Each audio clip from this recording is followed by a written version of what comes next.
Shalom, puji Tuhan, saya bersyukur hari ini diberi kesempatan lagi oleh Tuhan atas kemurahannya melanjutkan kesaksian hidup saya ke-55 di channel Bukit Sion. Semua karena kemurahan Tuhan.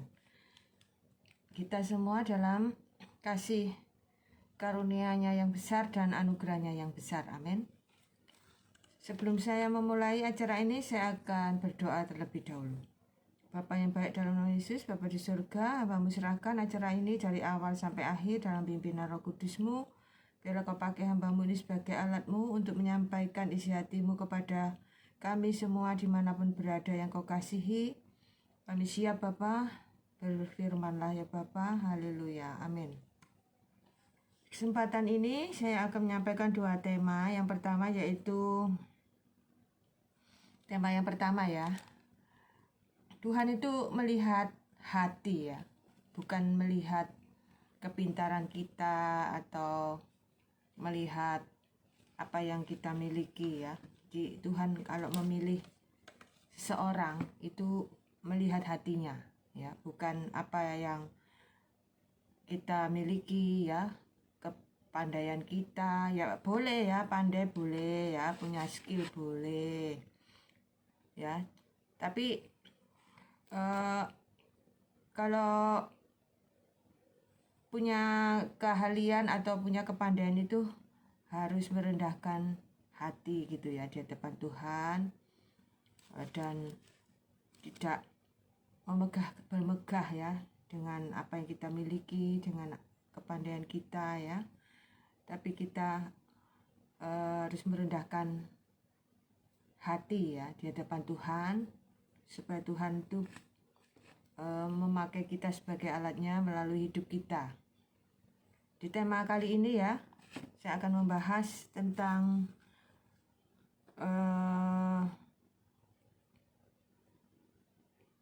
sesuai tema ya, tapi yang menonjol dalam tema ini yaitu para gembala.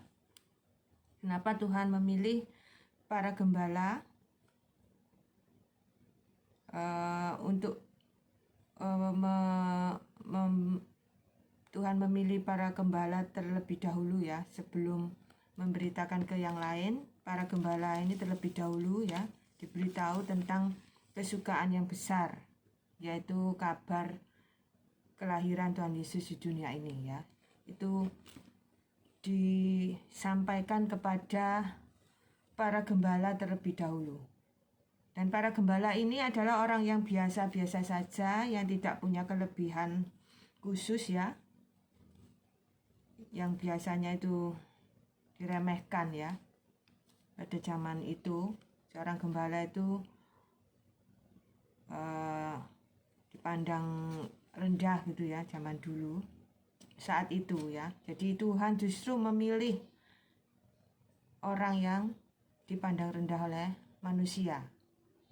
Itu yang justru dipilih Tuhan, diberitahu terlebih dahulu tentang kabar sukacita, yaitu tentang kelahiran Tuhan Yesus ya.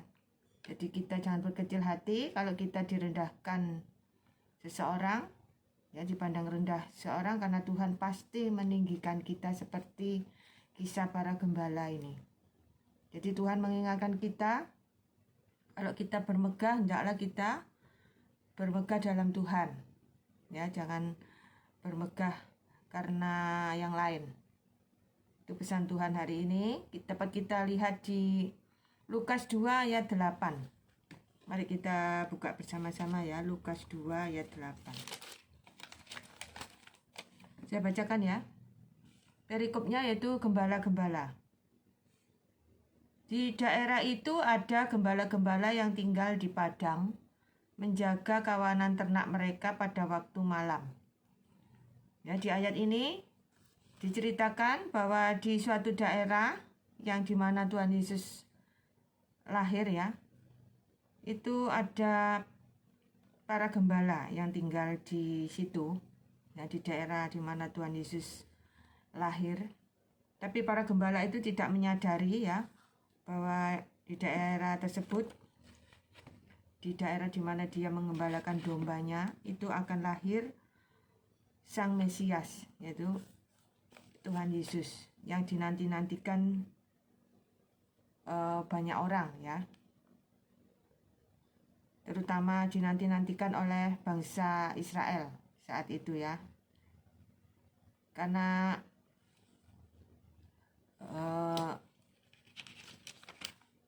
Tuhan Yesus ini dinubuatkan ya oleh para nabi di zaman perjanjian lama itu ya. Jadi ini sudah dinanti-nantikan, kelahirannya itu sudah dinanti-nantikan ya, khususnya oleh bangsa Israel. Jadi kita kembali ke tema ya. Jadi kita berbicara tentang gembala ya. Kenapa kok Tuhan Yesus ini memilih para gembala, bukan ahli Taurat atau yang terpandang ya pada zaman itu ya, yang mungkin punya pendidikan yang tinggi ya, atau yang punya skill tertentu ya. Kenapa yang dipilih yaitu para gembala yang tidak punya skill ya, yang tidak punya kelebihan khusus, tidak punya keahlian khusus ya, hanya seorang penggembala domba ya. Kenapa yang dipilih justru para gembala? Karena para gembala ini hatinya itu tulus ya, hatinya itu apa adanya dan tidak bermegah akan apa yang ada padanya. Dia itu hidup sederhana ya.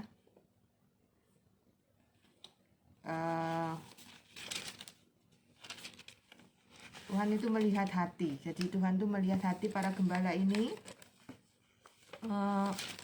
Oleh sebab itu Tuhan meninggikan ya para gembala ini, karena para gembala ini sering direndahkan ya oleh orang-orang di sekitarnya, dianggap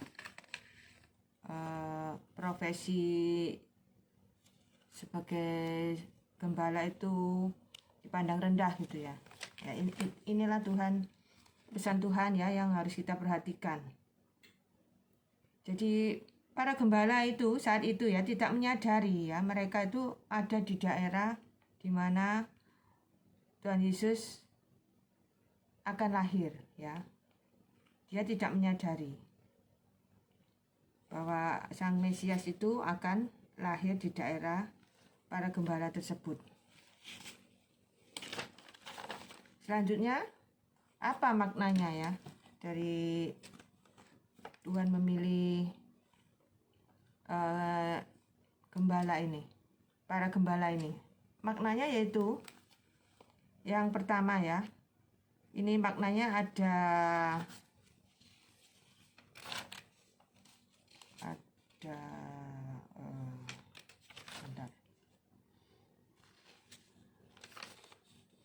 5 ya maknanya. Saya jelaskan satu persatu ya. Yaitu Tuhan Yesus tidak pernah salah ya menempatkan kita di tempat tertentu dan pada waktu tertentu ya. Bagi manusia itu kadang dianggap sebagai kebetulan ya, padahal dalam Tuhan tidak ada yang kebetulan. Jadi Tuhan itu tidak pernah salah ya menempatkan kita pada tempat tertentu dan pada waktu tertentu. Itu sudah diatur Tuhan dengan sempurna. Ya dalam segala aspek kehidupan kita, meski kita anggap tidak penting ya atau sepele, pasti ada maksud dan tujuan Tuhan ya melalui hidup kita.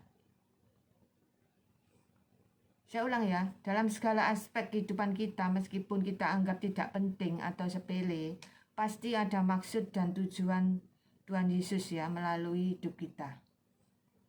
Dalam situasi apapun kita, mari kita yakini dengan iman yang sungguh bahwa Tuhan Yesus akan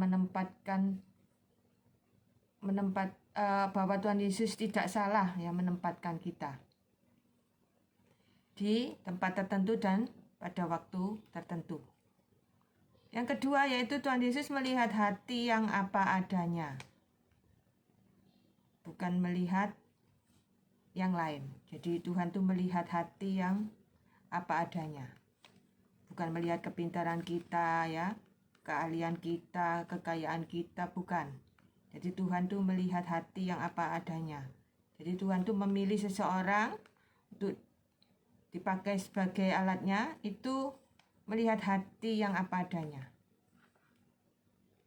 Ya, jadi saat Tuhan Yesus memilih seseorang ya dari hatinya karena jujur ya. Karena orang itu hatinya itu tulus ya. Dia itu hatinya itu jujur ya. Dan hatinya itu tidak bermegah gitu ya, tidak memegahkan diri. Itu yang dipilih Tuhan.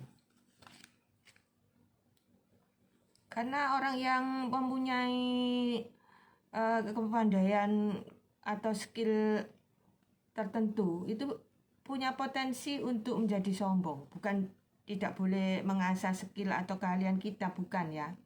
Tapi biasanya orang yang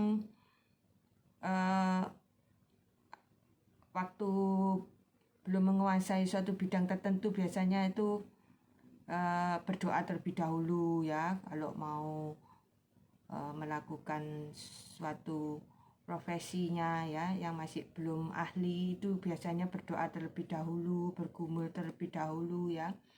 Tapi lama-lama setelah agak terbiasa ya dengan profesi tersebut, akhirnya dia menjadi profesional gitu ya, atau ahli dalam bidang tersebut, itu cenderung itu tidak butuh Tuhan lagi ya, tidak bergumul lagi, tidak berdoa lagi, atau tidak berdoa dia sudah bisa. Kadang itu spontan gitu sudah bisa tanpa berdoa. Kadang itu bermegah atas profesinya tersebut. Meskipun tidak semua begitu ya, tapi kebanyakan itu bermegah diri kalau sudah profesional atau sudah mempunyai skill yang tinggi, itu biasanya cenderung untuk menjadi sombong ya. Jadi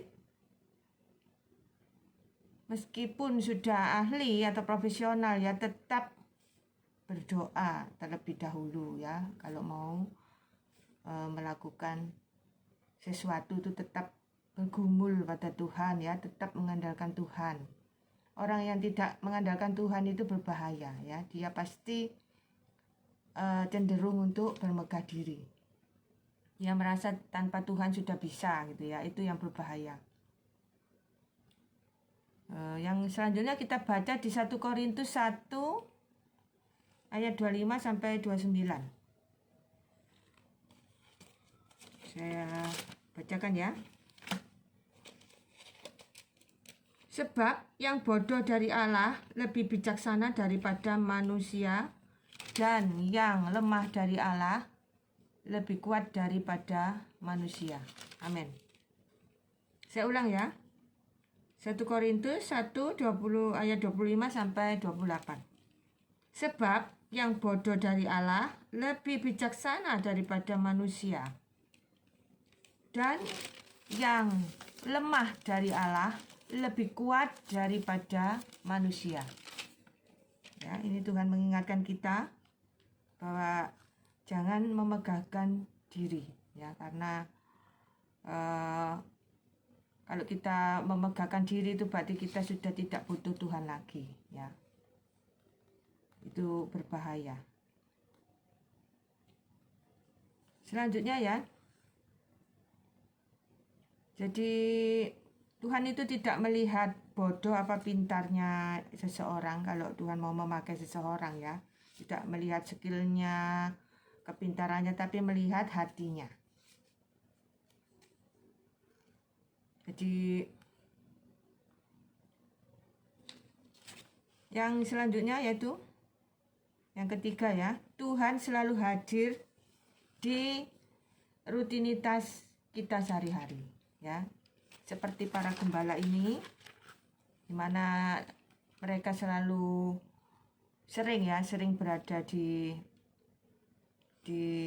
padang rumput ya untuk mengembalakan domba ya. Setiap hari para gembala ini selalu datang di sana untuk mengembalakan domba. Itu merupakan rutinitas mereka ya. Mereka mengembalakan dombanya dengan baik, dengan penuh perhatian.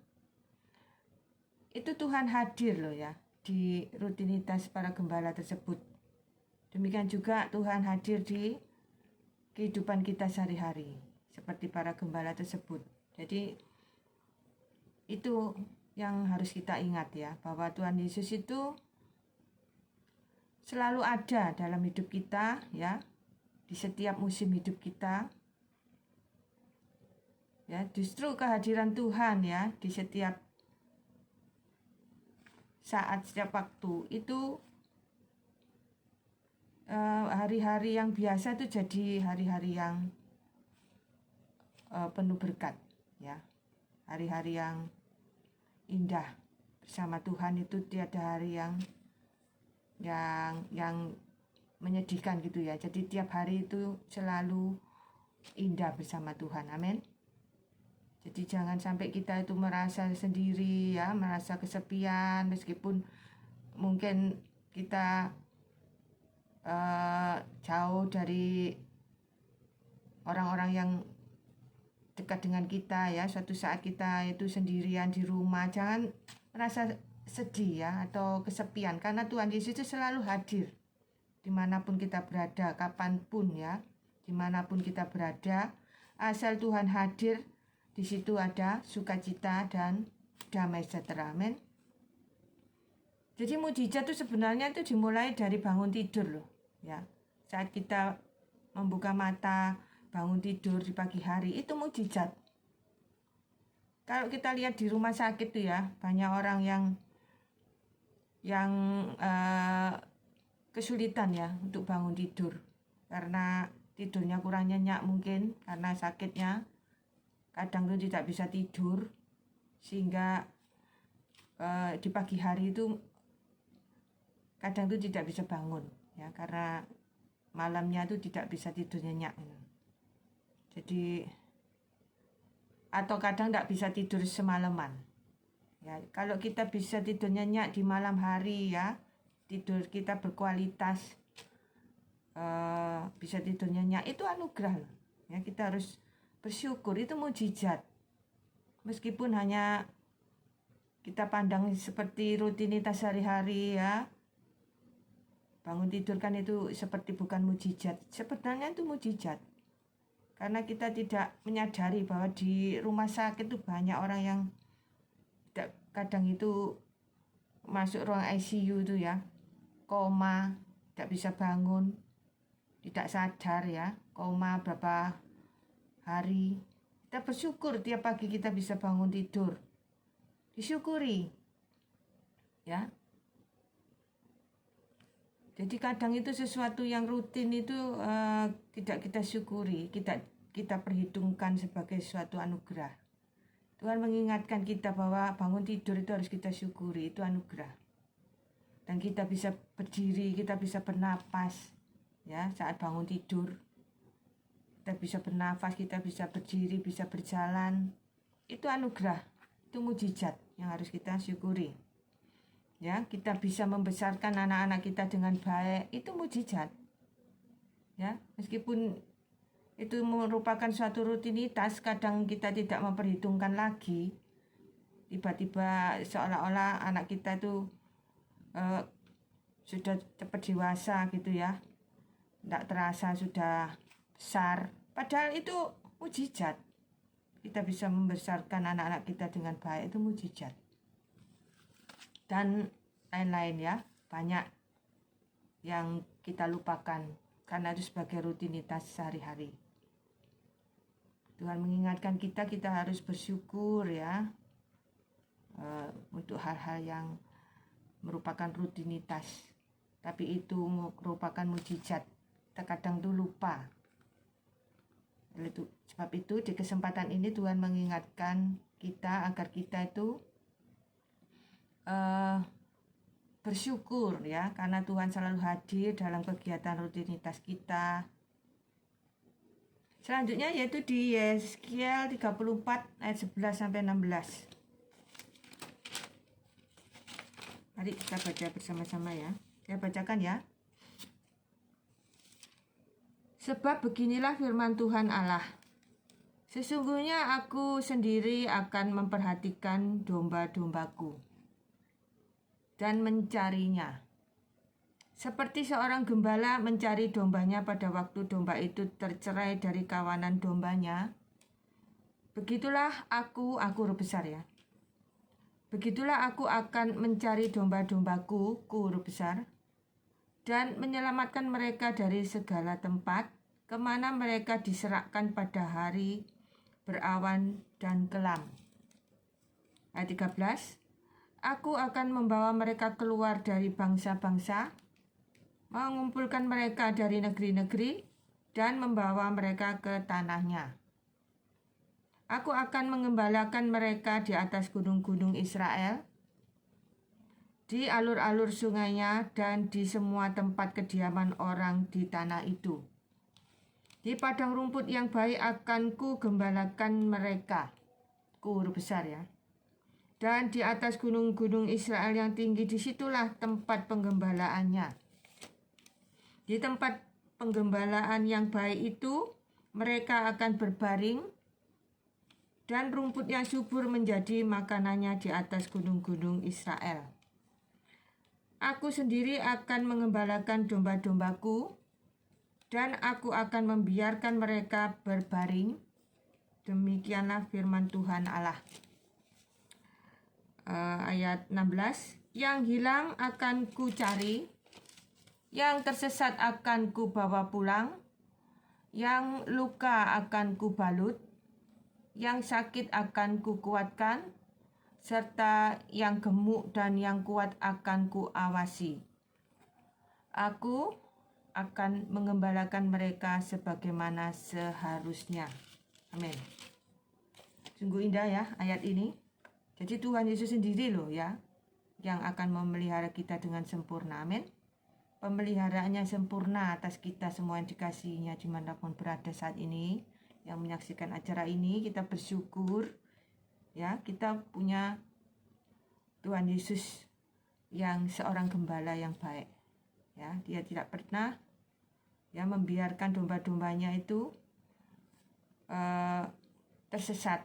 Seekor pun tidak pernah dibiarkan dombanya itu tersesat, dan dia selalu menjagai ya domba-dombanya dengan penuh kasih sayang, penuh perhatian. Sungguh luar biasa ya kasih Tuhan Yesus pada kita semua yang dikasihinya. Jadi dalam setiap apapun yang kita kerjakan ya, saat kita terluka ya, saat kita tersesat, alami beban yang berat dan lain-lain ya, Tuhan Yesus itu selalu ada untuk kita, amin. Untuk melindungi kita, menolong kita ya.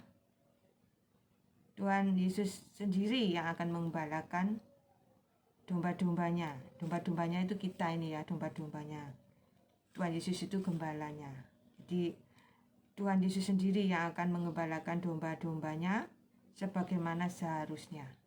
Sudah pasti ya, kalau gembalanya Tuhan Yesus, dombanya sudah pasti terawat ya, terpelihara dengan baik, dijaga dengan spesial ya. Bersyukur ya kita punya Tuhan Yesus sebagai gembala yang baik. Amin. Jadi kita jangan takut, jangan khawatir ya, karena kita punya gembala yang baik, yaitu Tuhan Yesus yang selalu mengembalakan domba-dombanya dengan teramat sangat sempurna. Amin. Selanjutnya yaitu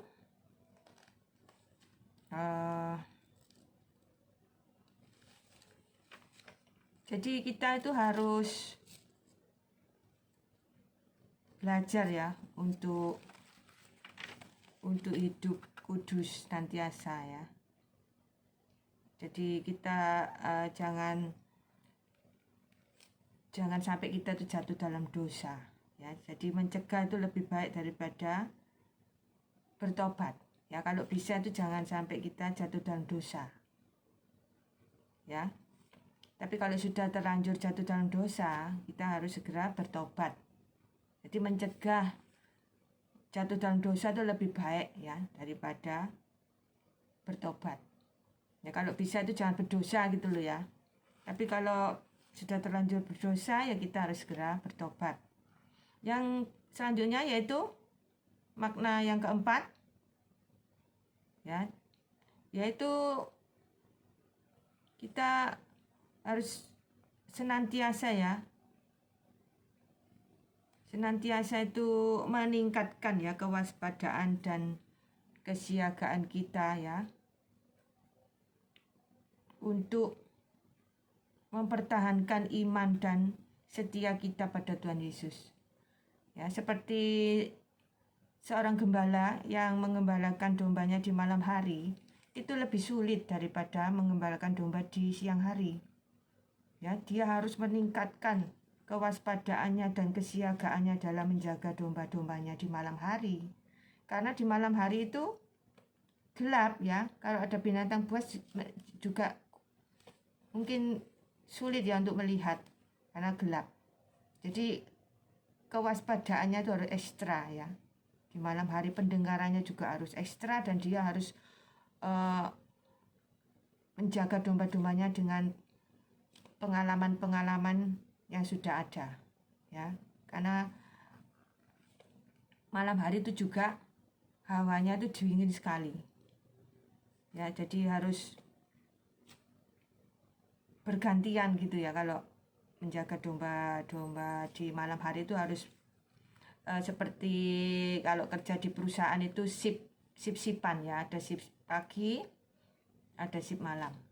Jadi para gembala ini sudah tentu harus mengatur ya, bergantian, karena mereka ini kan ada beberapa orang, jadi bisa diatur untuk bergantian menjaga dombanya di malam hari ya. Karena biasanya para gembala ini merupakan satu tim gitu ya, jadi bisa bergantian. Kalau malam menjaga domba-dombanya sudah pasti, kalau tidak gantian ya tidak kuat ya. Karena memang kalau malam itu selain dingin itu juga harus ekstra ya, penjagaannya harus ekstra hati-hati ya. Jadi ini maknanya, yaitu kita sebagai anak-anaknya harus meningkatkan kewaspadaan dan kesiagaan ya, untuk mempertahankan iman dan setia kita pada Tuhan Yesus. Itu maknanya ya. Yang selanjutnya yaitu 1 Korintus 10 ayat 12. Saya bacakan ya, 1 Korintus 10 ayat 12. Sebab itu, siapa yang menyangka bahwa ia teguh berdiri, hati-hatilah supaya ia jangan jatuh. Saya ulang ya, 1 Korintus 10 ayat 12. Sebab itu, siapa yang menyangka bahwa ia teguh berdiri, hati-hatilah supaya ia jangan jatuh. Amin. Ya, jadi kalau kita imannya sudah kuat ya, sudah sering membaca firman Tuhan dan merenungkan firman Tuhan siang dan malam ya, sudah mempraktekkan semua ketetapan Tuhan Yesus ya, kita jangan lengah gitu loh ya. Karena kita suatu saat bisa jatuh juga ya. Ada toh peribahasa, sepandai-pandainya tupai melompat akhirnya jatuh juga ya. Jadi meskipun kita sudah kuat imannya, kita tetap harus berhati-hati ya, supaya kita tidak jatuh ya. Kalau kita lengah ya, kita bahasa Jawanya itu bisa kepleset gitu ya, terpeleset, dan akhirnya kita jatuh juga ya. Jadi Tuhan mengingatkan supaya kita tuh meningkatkan kewaspadaan, kesiagaan, dan siap sedia. Jadi kalau ada masalah berat, ada tantangan, ada rintangan ya, itu tidak mudah goyah ya, dan tidak gampang terombang-ambing ya. Imannya tetap teguh, tetap ya berdiri di tengah badai. Amin. Jadi tetap setia ikut Yesus ya, apapun yang terjadi. Kita harus tetap mempertahankan iman kita ya, mempertahankan kesetiaan kita pada Tuhan Yesus sampai akhir. Apapun yang terjadi di setiap musim hidup kita. Jangan seperti 5 wanita bodoh ya, dalam Alkitab ada tuh kisah 5 wanita bodoh. Dia merasa sudah minyaknya udah cukup ya, dia lengah, akhirnya tidak bisa masuk ya karena persiapannya kurang. Jangan sampai kita seperti 5 wanita bodoh tersebut ya. Yang selanjutnya yaitu yang kelima, makna yang kelima ya, itu kita harus meningkatkan ya persekutuan kita dengan orang-orang percaya atau anak-anak Tuhan ya. Kita harus sering ya mengadakan persekutuan ya dengan anak-anak Tuhan yang lain, karena itu akan memperlengkapi kita, menguatkan iman kita ya, saling mendoakan, saling menguatkan ya, ikut komsel, ikut persekutuan doa ya. Kita harus aktif ikut persekutuan orang-orang benar ya, supaya iman kita itu dikuatkan, makin hari makin kuat, bertumbuh ya iman kita ya. Tidak hanya persekutuan doa saja ya, tentu saja kita bisa melakukan hal-hal lain yang bisa menumbuhkan iman kita ya, karena banyak ya cara untuk menumbuhkan iman kita ya. Kita harus berusaha keras ya untuk menjaga iman kita, menjaga kesetiaan kita ya. Jangan mengalir begitu saja ya. Kalau mengalir begitu saja tanpa persiapan sudah pasti kita gampang ya jatuh. Kalau ada benturan atau gesekan, sudah pasti kita gampang jatuh ya. Jadi jangan mengalir begitu saja ya, tapi harus ada persiapan yang bagus ya. Jadi itulah ya pesan Tuhan hari ini. Saya akhiri sampai di sini.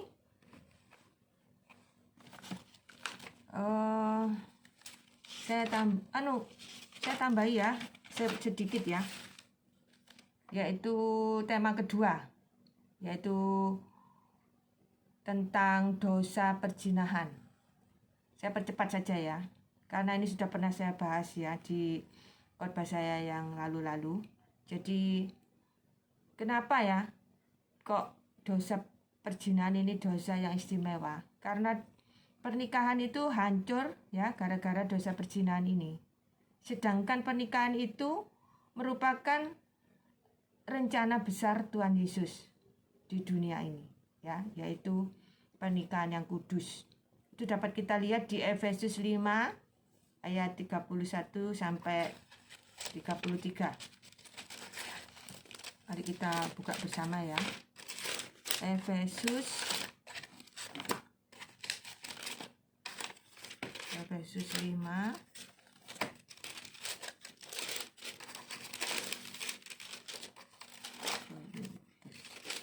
ya, ini. Mari kita baca bersama Efesus 5 ayat 31 sampai 33. Rahasia ini besar, tetapi yang aku maksud ialah hubungan Kristus dengan jemaat.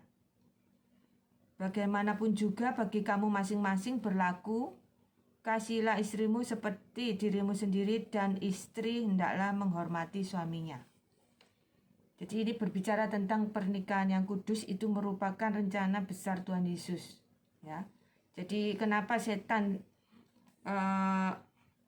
memakai dosa perzinahan ini ya, itu untuk menghancurkan pernikahan, karena pernikahan itu merupakan rencana besar Tuhan Yesus yang mau diserang oleh setan. Oleh sebab itu dosa perzinahan ini dosa yang istimewa. Jadi harus kita perhatikan sungguh-sungguh, jangan sampai kita jatuh ke dosa perzinahan ini, terutama yang sudah berumah tangga yang sudah diberkati di gereja sebagai suami istri itu ya, hati-hati dengan dosa perzinahan ini.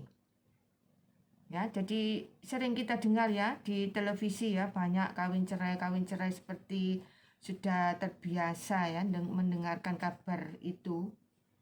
Ya, karena memang dosa perzinahan ini digencarkan oleh setan ya.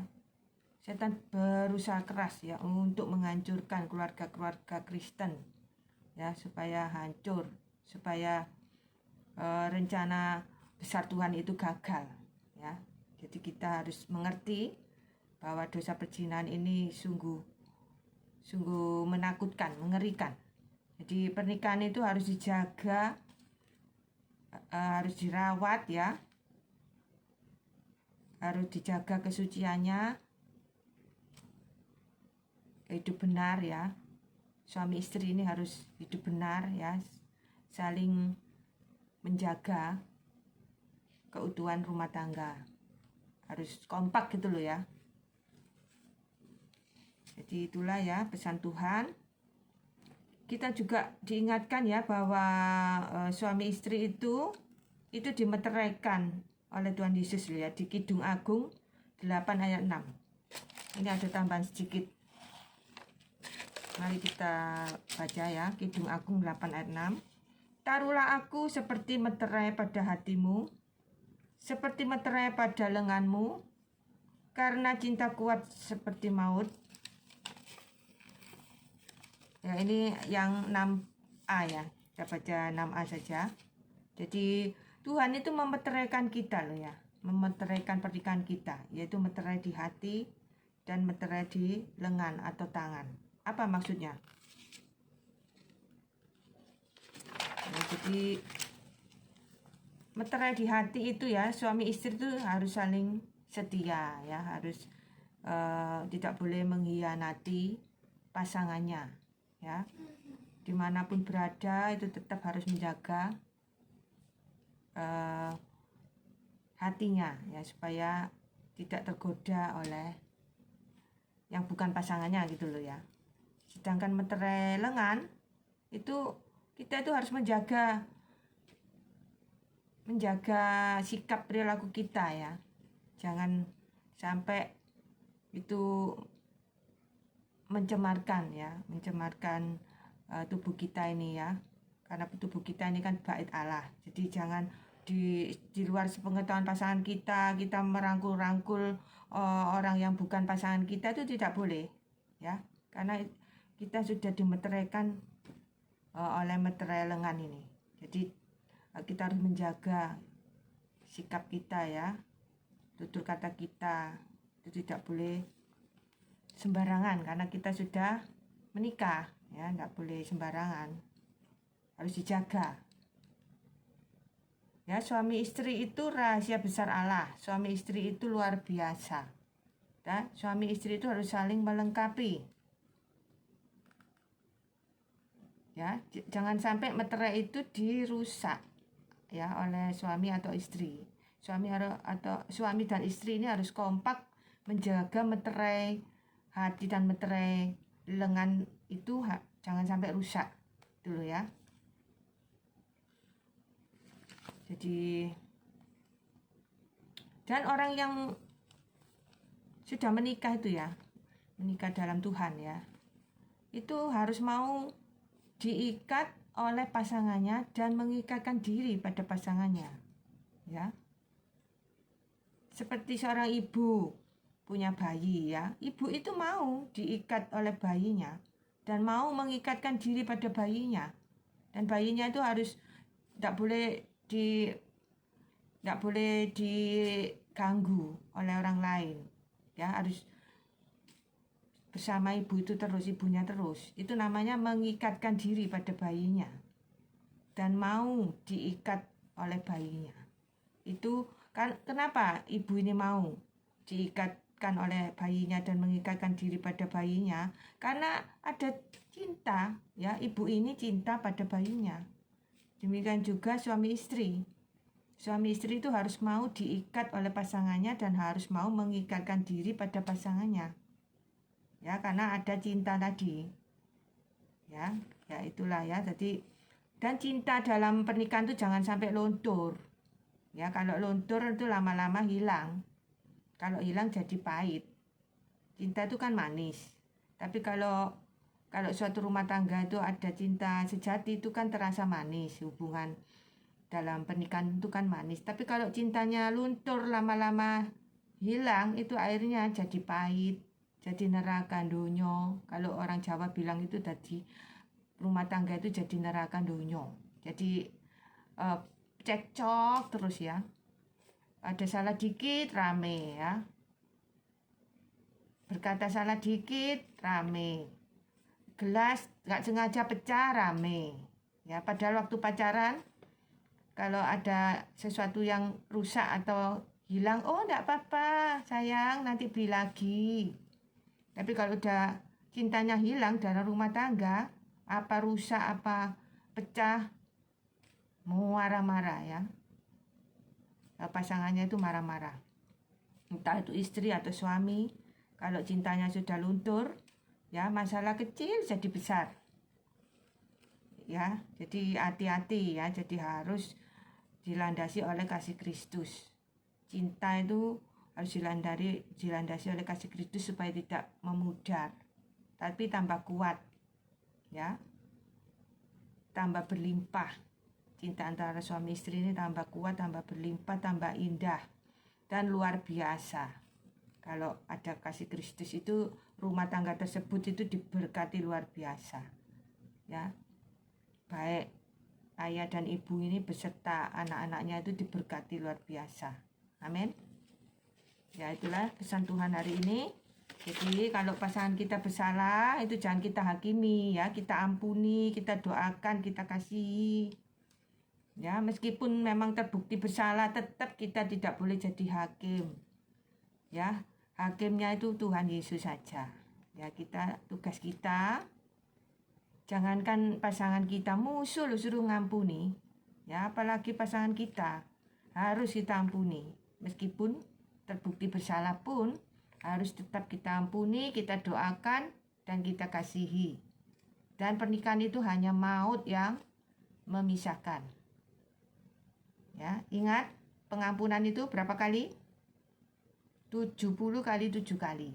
Ya, jadi kita bersyukur ya diingatkan oleh Tuhan melalui acara ini bahwa pernikahan itu rahasia terbesar Allah dan rencana terbesar Allah yang harus kita syukuri dan harus kita jaga. Terus kita pelihara rumah tangga kita sebagai ucapan syukur, ya. Karena Tuhan punya rencana yang indah melalui keluarga kita, melalui pernikahan kita. Amin. Ya, sampai di sini acara kali ini saya akhiri. Terima kasih sudah mengikuti acara ini dari awal sampai akhir. Sampai ketemu di acara saya selanjutnya. Salam.